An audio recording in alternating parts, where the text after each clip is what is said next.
Today's news is not easy to digest, but it's crucial that you know what's happening. From new detention centers on military bases to policies that supposedly make the US a safer country, and even raids in sanctuary communities.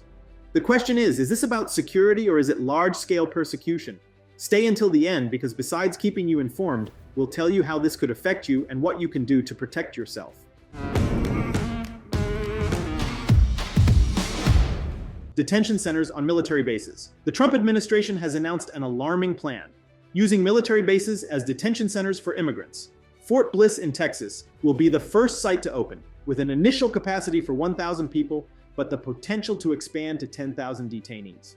Other bases like McGuire-Dix Lakehurst in New Jersey and Hill Air Force Base in Utah are also on the list. The goal is to speed up deportations, but this raises serious concerns. Why is this alarming?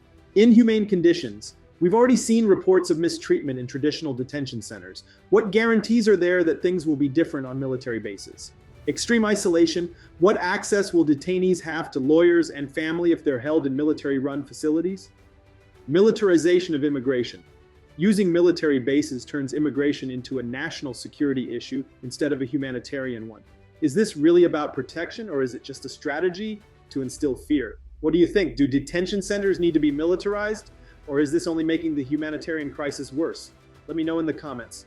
Visa restrictions for foreign officials. The Trump administration has announced visa restrictions for officials from other countries who, according to them, facilitate irregular migration. This means it will affect immigration officers, customs agents, and airport officials from countries that don't control migrants before they reach the US. The administration claims this is to protect national security and the US economy. But the real question is, will this actually make the US safer? How does punishing officials from other governments help the country? Will this really reduce migration or just create more tension with allied nations? In the past, these restrictions haven't stopped migration. They've only complicated international relations. And here's the irony. Trump says the US needs protection from undocumented immigrants, yet at the same time, he offers the golden card to millionaires who want to buy citizenship. Let me know your thoughts in the comments. Does this policy actually make sense? Or is it just a political move to score points with his base? Massive raids in sanctuary communities. If you thought living in a sanctuary city meant you were protected, we have bad news. ICE arrested 118 people in Colony Ridge, Texas, a place considered a sanctuary for immigrants. The arrests happened at traffic stops, workplaces, and through mass raids. Some of those arrested had criminal records, but others were taken in simply for not having documents. Here's the problem. No one argues against arresting criminals, but what about those who are unjustly detained?